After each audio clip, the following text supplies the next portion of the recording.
ओम नमः शिवाय। हर हर महादेव। माता पार्वती की जय। आप सभी भक्तों पर भोलेनाथ और माता पार्वती की कृपा सदा सर्वदा बनी रहे। प्यारे भक्तजनों, अब आप सभी श्रवण करेंगे श्री शिव महापुराण की 6ठे अध्याय की आगे की वृत्तांत। शिव पुराण के श्रवण की विधि। शौनक जी बोले, हे महाप्राग, हे व्यास शिष्य, हे सूत जी, आपको नमस्कार है। आप धन्य हैं और शिव भक्तों में श्रेष्ठ हैं। आपके महान गुण वर्णन करने योग्य है। अब आप कल्याणमयी शिव पुराण की श्रवण की विधि बतलाइए, जिससे सभी श्रोताओं को संपूर्ण उत्तम फल की प्राप्ति हो सके। सूत जी बोले, हे शौनक, हे मुने, अब मैं आपको संपूर्ण फल की प्राप्ति के लिए शिव पुराण की श्रवण की विधि बता रहा हूँ। सर्वप्रथम किसी ज्योतिषी को बुलाकर दान मन से संतुष्ट करके अपने सहयोगी लोगों के साथ बैठकर बिना किसी विघ्न बाधा के कथा की समाप्ति होने के उद्देश्य से शुद्ध मुहूर्त का अनुसंधान कराए। तदंतर प्रयत्न पूर्वक देश देश में स्थान स्थान पर यह शुभ संदेश भेजे कि हमारे यहाँ शिव पुराण की कथा होने वाली है। अपने कल्याण की इच्छा रखने वाले लोगों को उसे सुनने के लिए अवश्य पधारना चाहिए। कुछ लोग भगवान श्री हरि की कथा से बहुत दूर पर गए हैं। कितने ही स्त्री, क्षुद्र आदि भगवान शंकर के तथा कीर्तन से वंचित रहते हैं। उन सबको भी सूचना हो जाए, ऐसा प्रबंध करना चाहिए। देश देश में जो भगवान शिव के भक्त हो तथा शिव कथा के कीर्तन और श्रवण के लिए उत्सुक हो, उन सबको आदरपूर्वक बुलवाना चाहिए। उन्हें कहलाना चाहिए कि यहाँ सत्पुरुषों को आनंद देने वाला समाज तथा अति अद्भुत उत्सव होगा, जिसमें शिव पुराण का पारायण होगा। शिव पुराण की रसमयी कथा का श्रवण करने हेतु आप लोग प्रेम पूर्वक शीघ्र पधारने की कृपा करें। यदि समय का अभाव हो तो प्रेम पूर्वक एक दिन के लिए भी आइए। आपको निश्चय ही आना चाहिए, क्योंकि इस कथा में श्रवण भर के लिए बैठने का सौभाग्य भी दुर्लभ है। इस प्रकार विनय और प्रसन्नता पूर्वक श्रोताओं को निमंत्रण देना चाहिए और आए हुए लोगों का सब प्रकार से आदर सत्कार करना चाहिए। शिव मंदिर में, तीर्थ में, वन प्रांत में अथवा घर में शिव पुराण की कथा सुनने के लिए उत्तम स्थान का निर्माण करना चाहिए। कथा भूमि को लिपकर शोधन करना चाहिए तथा धातु आदि से उस स्थान को सुशोभित करना चाहिए।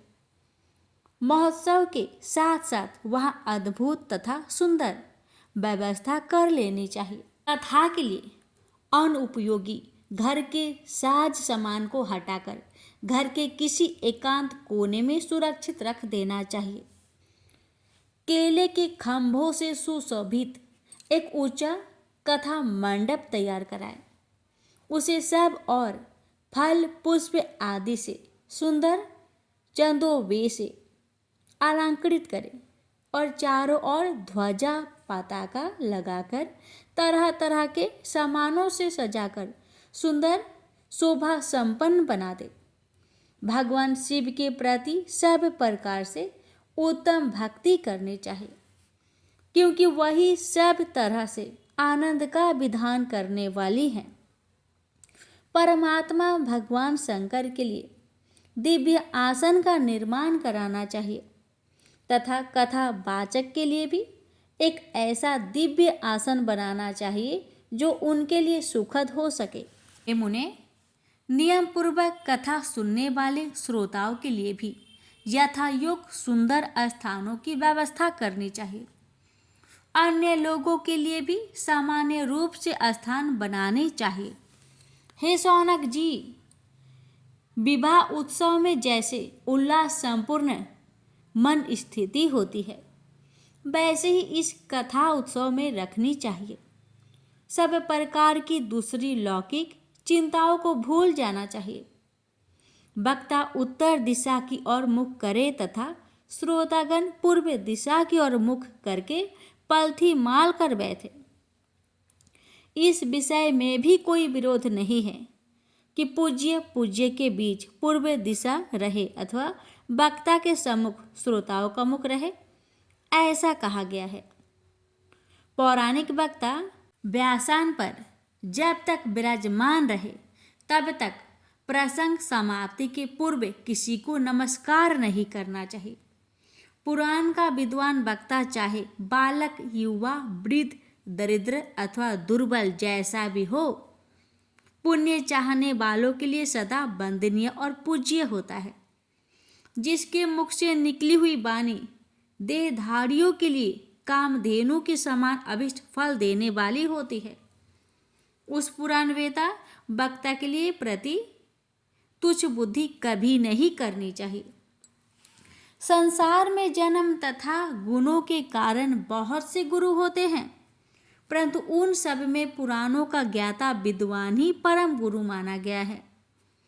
करोड़ों योनियों में जन्म ले लेकर दुख भोगते हुए प्राणियों को जो मुक्ति प्रदान करता है, उस पुराण वक्ता से बड़ा दूसरा कौन गुरु हो सकता है। पुराण वेता पवित्र, दक्ष, शांत, ईर्ष्या पर विजय पाने वाला, साधु और दयालु होना चाहिए। ऐसा प्रवचन कुशल विद्वान इस पुण्यमयी कथा को कहे। सूर्योदय से आरंभ करके 3:30 पहर तक उत्तम बुद्धि वाले विद्वान पुरुष को शिव पुराण की कथा सम्यक रीति से बाँचनी चाहिए। जो धूर्त, दुराचारी तथा दूसरे से विवाद करने वाले और परपंची लोग हैं, उन कुटिल वृत्ति वाले लोगों के सामने यह कथा नहीं कहनी चाहिए। दुष्टों से भरे तथा डाकुओं से घिरे परदेश में और धूर्त व्यक्ति के घर में इस पवित्र कथा को कहना चाहिए। अध्ययन काल में 2 घड़ी तक कथा बंद रखनी चाहिए, जिससे कथा कीर्तन से अवकाश पाकर लोग शौच आदि से निवृत्त हो सके। कथा प्रारंभ के दिन से 1 दिन पहले व्रत ग्रहण करने के लिए वक्ता को क्षौर करा लेना चाहिए। जिन दिनों कथा हो रही हो उन दिनों प्रयत्न पूर्वक प्रातः काल का सारा नित्य कर्म संक्षेप से ही कर लेना चाहिए। वक्ता के पास उसकी सहायता के लिए एक दूसरा वैसा ही विद्वान स्थापित करना चाहिए, जो सब प्रकार के संशय को निवृत्त करने में समर्थ और लोगों को समझाने में कुशल हो। कथा में आने वाले विघ्नों की निवृत्ति के लिए गणेश जी का पूजन करें। कथा के स्वामी भगवान शिव की तथा विशेषतः शिव पुराण ग्रंथ की भक्ति भाव से पूजा करें। तत्पश्चात उत्तम बुद्धि वाला श्रोता विधि पूर्वक तन मन से शुद्ध एवं प्रसन्नचित हो आदर पूर्वक शिव पुराण की कथा सुने। जो वक्ता और श्रोता अनेक प्रकार के कर्मों में भटक रहे हो, काम आदि 6 विकारों से युक्त हो, स्त्री में आसक्ति रखते हो और पाखंड पूर्ण बातें कहते हो, वे पुण्य के भागी नहीं होते। जो लौकिक चिंता तथा धन, गृह एवं पुत्र आदि की चिंता को छोड़कर कथा में मन लगाए रहता है, उस शुद्ध बुद्धि पुरुष को उत्तम फल की प्राप्ति होती है। श्रद्धा और भक्ति से युक्त दूसरे कामों में मन नहीं लगाने वाले, मौन धारण करने वाले, पवित्र एवं उद्देश्य शून्य श्रोता ही पुण्य के भागी होते हैं। जो नराधम भक्ति रहित होकर इस पुण्यमयी कथा को सुनते हैं, उन्हें श्रवण का कोई फल नहीं होता और वे जन्म जन्मांतर में कलेश भोगते ही रहते हैं। यथाशक्ति उपचारों से इस पुराणों की पूजा किए बिना जो मूर्खजन इस कथा को सुनते हैं वे अपवित्र और दरिद्र होते हैं। कथा कहे जाते समय बीच बीच में ही लोग उठकर अन्यत्र चले जाते हैं। जन्मांतर में उनकी स्त्री आदि संपत्तियां नष्ट हो जाती है। जो पुरुष सिर पर पगड़ी आदि धारण करके इस कथा का श्रवण करते हैं उनके पापी और कुलंकी पुत्र उत्पन्न होते हैं। उन्हें नरक में यमदूत उनकी ही विष्ठा खिलाते हैं। जो लोग ऊंचे आसन पर बैठकर इस कथा का श्रवण करते हैं वे समस्त नरकों को भोगकर काक योनि में जन्म लेते हैं। जो लोग वीरासन आदि से बैठकर इस शुभ कथा को सुनते हैं वे अनेक नरक को भोगकर विष वृक्ष का जन्म पाते हैं। कथा सुनने वाले पौराणिक को अच्छी प्रकार प्रणाम किए बिना जो लोग कथा सुनते हैं वे सभी नरक को भोगकर अर्जुन वृक्ष बनते हैं।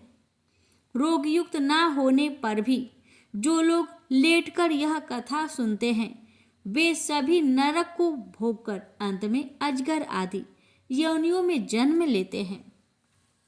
वक्ता के समान ऊंचाई वाले आसन पर बैठकर जो इस कथा का श्रवण करते हैं उन नारकीय लोगों को सैया पर शयन करने जैसे पाप लगता है। जो इस पवित्र कथा तथा वक्ता की निंदा करते हैं वे 100 जन्मों तक दुख भोगकर कुत्ते का जन्म पाते हैं। कथा होते समय बीच में जो गंदी बातें बोलते हैं वो घोर नरक भोगने के बाद गधे का जन्म पाते हैं। जो कभी भी इस परम पवित्र कथा का श्रवण नहीं करते वे घोर नरक भोगने के पश्चात जंगली सुअर का जन्म लेते हैं। जो दुष्ट कथा के बीच में विघ्न डालते हैं वे करोड़ों वर्षों तक नरक यातना को भोगकर गांव के सुअर का जन्म पाते हैं। इसका विचार करके शुद्ध और प्रेम पूर्वक चित्त से बुद्धिमान श्रोता को वक्ता के प्रति भक्ति भाव रखकर कथा श्रवण का प्रयत्न करना चाहिए। सबसे पहले कथा के विघ्नों का नाश करने हेतु गणेश जी की पूजा करनी चाहिए। अपने नित्य कर्मों को संक्षेप में संपन्न करने के प्रायश्चित करना चाहिए। नवग्रह और सर्वतोभद्र देवताओं का पूजन करके शिव पूजा की बताई गई विधि से शिव पुराण की पुस्तक का अर्चन करना चाहिए।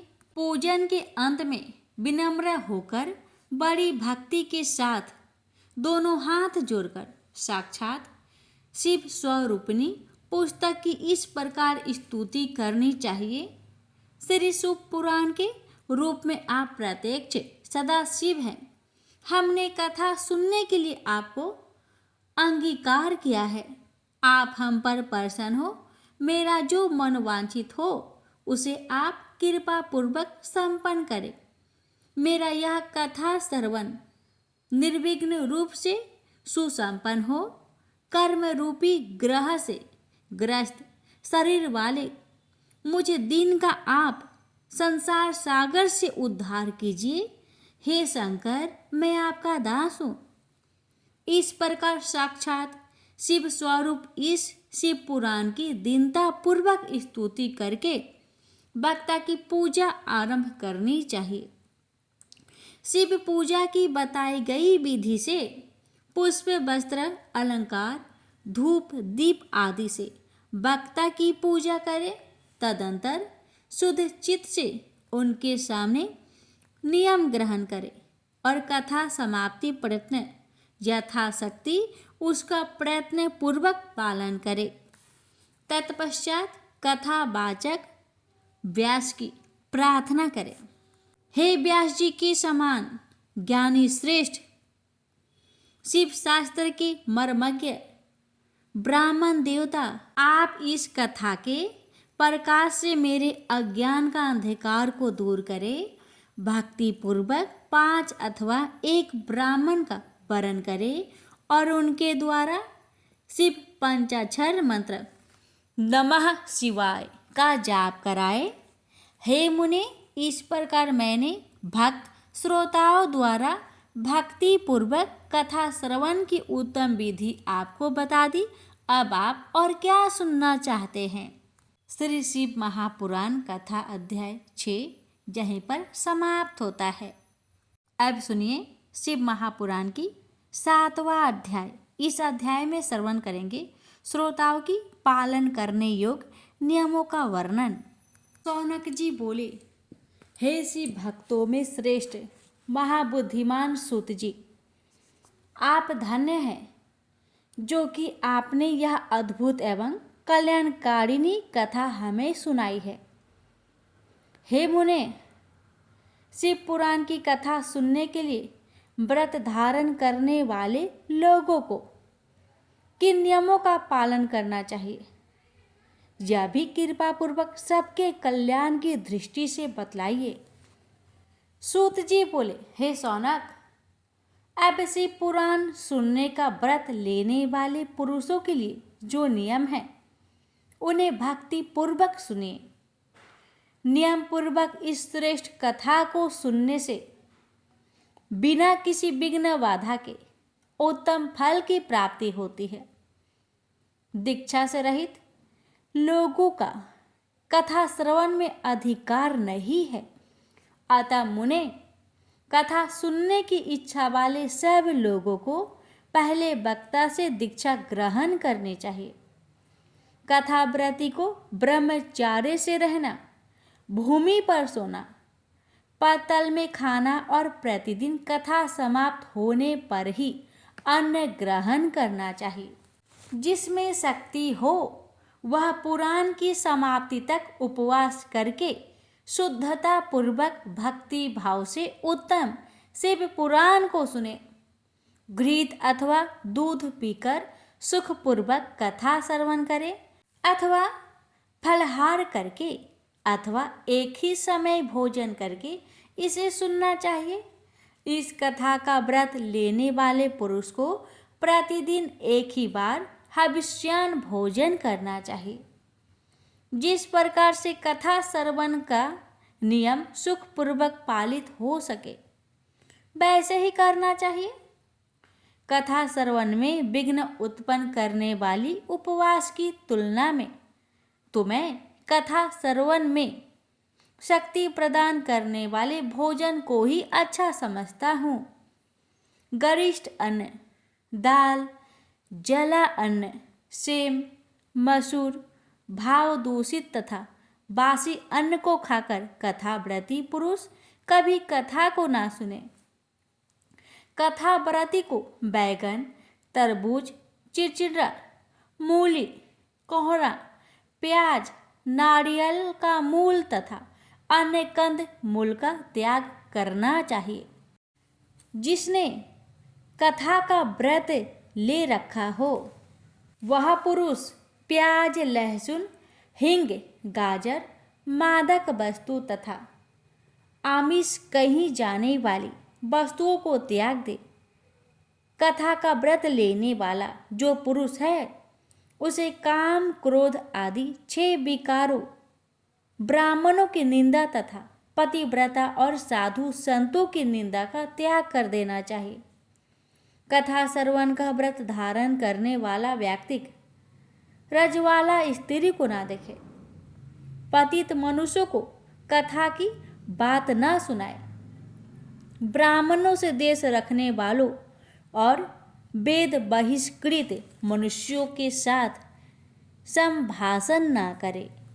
कथाव्रती पुरुष प्रतिदिन सत्य, शौच, दया, मौन, सरलता, विनय तथा मन की उदारता, इन सद्गुणों को सदा अपनाए रहे। श्रोता निष्काम हो या सकाम, वह नियम पूर्वक कथा सुने। सकाम पुरुष अपनी अभीष्ट कामना को प्राप्त करता है और निष्काम पुरुष मोक्ष को पा लेता है। दरिद्र, क्षय का रोगी, पापी, भाग्यहीन तथा संतान रहित पुरुष भी इस उत्तम कथा को सुने।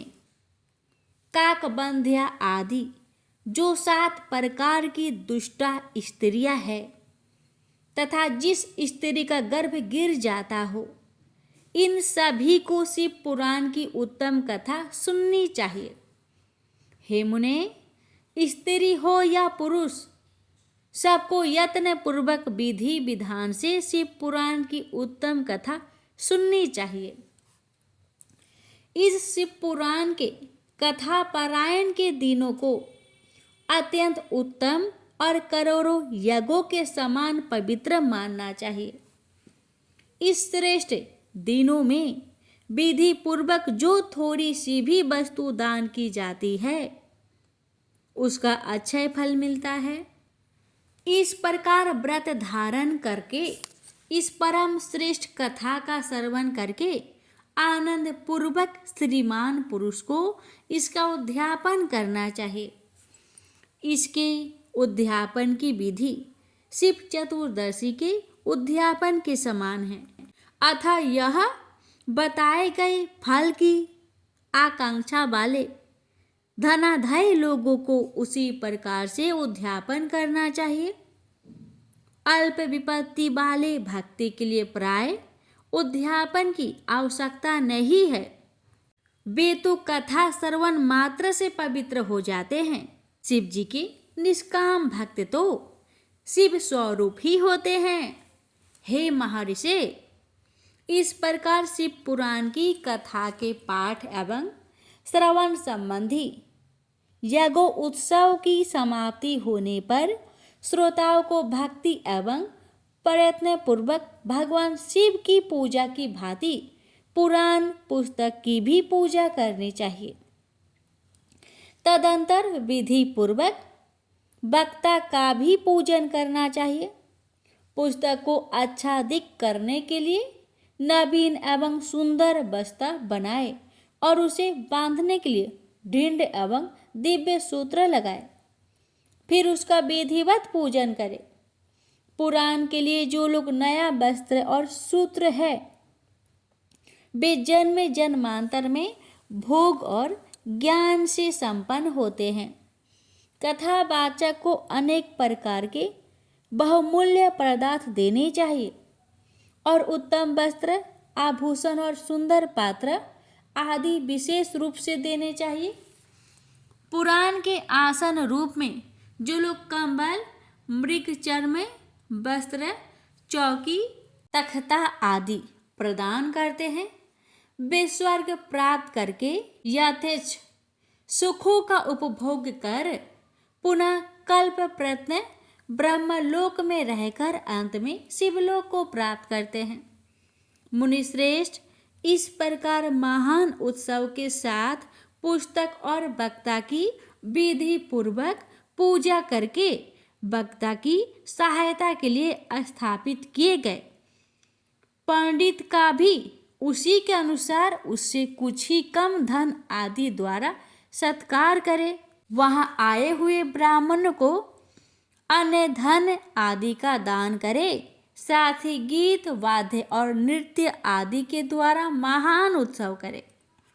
हे मुने, यदि श्रोता विरक्त हो तो उसके लिए कथा समाप्ति के दिन विशेष रूप से उस गीता का पाठ करने चाहिए जिसे श्री रामचंद्र के प्रति भगवान शिव ने कहा। यदि श्रोता गृहस्थ हो तो उसे बुद्धिमान को उस श्रवण कर्म की शांति के लिए शुद्ध हविष्य के द्वारा होम करना चाहिए। हे मुने, रुद्रक संहिता के प्रत्येक श्लोक द्वारा होम करे अथवा गायत्री मंत्र से होम करना चाहिए, क्योंकि वास्तव में यह पुराण गायत्रीमय ही है। अथवा शिव पंचाक्षर मूल मंत्र से हवन करना चाहिए। होम करने की शक्ति ना हो तो विद्वान पुरुष यथाशक्ति हवन्य हविष्यान ब्राह्मण को दान करे। न्यूनात्रिक रूप दोषों की शांति के लिए भक्ति पूर्वक शिव सहस्त्र नाम का पाठ अथवा श्रवण करे। इससे सब कुछ सफल होता है। इसमें संशय नहीं है क्योंकि तीनों लोकों में उससे बढ़कर कोई वस्तु नहीं है। कथा श्रवण संबंधी व्रत की पूर्णता की सिद्धि के लिए 11 ब्राह्मणों को मधु मिश्रित खीर भोजन कराए और उन्हें दक्षिणा दे। मुने, यदि शक्ति हो तो 3 पल 12 तोला सोने का एक सुंदर सिंहासन बनवाए और उस पर उत्तम अक्षर में लिखी अथवा लिखाई हुई शिव पुराण की पुस्तक विधि पूर्वक स्थापित करे। तत्पश्चात पुरुष आह्वान आदि विविध उपचारों से उसकी पूजा करके दक्षिणा चढ़ाए। तदंतर जितेंद्रिय आचार्य का वस्त्र आभूषण एवं गंध आदि से पूजन करके उत्तम बुद्धि वाला श्रोता भगवान शिव के संतोष के लिए दक्षिणा सहित वह पुस्तक उन्हें समर्पित कर दे। हे शौनक, इस पुराण के उस दान के प्रभाव से भगवान शिव का अनुग्रह पाकर पुरुष भाव बंधन से मुक्त हो जाता है। इस तरह विधि विधान का पालन करने पर श्री संपन्न शिव पुराण संपूर्ण फलों को देने वाला तथा भोग और मोक्ष का दाता होता है। हे मुने, मैंने आपको शिव पुराण का यह सारा महात्म्य जो संपूर्ण अभीष्टों को देने वाला है बता दिया। अब और क्या सुनना चाहते हो? श्री संपन्न शिव महापुराण समस्त पुराणों का तिलक स्वरूप माना गया है। यह भगवान शिव को अत्यंत प्रिय, रमणीय तथा भाव रोग का निवारण करने वाला है। जो सदा भगवान विश्वनाथ का ध्यान करते हैं, जिनकी वाणी शिव के गुणों की स्तुति करती है और जिनके दोनों कान उनकी कथा सुनते हैं, इस जीव जगत में उन्हीं का जन्म लेना सफल है। वे निश्चय ही संसार सागर से पार हो जाते हैं। भिन्न भिन्न प्रकार के समस्त गुण जिनके सच्चिदानंदमय स्वरूप का कभी स्पर्श नहीं करते, जो अपनी महिमा से जगत के बाहर और भीतर वाणी एवं मनोवृत्ति रूप में प्रकाशित होते हैं, उन अनंत आनंद घन स्वरूप परम शिव की मैं शरण लेता हूँ। प्यारे भक्तों, यहीं पर श्री शिव महापुराण महात्म्य पूर्ण हुआ। प्रेम से बोलिए श्री शिव महापुराण की जय।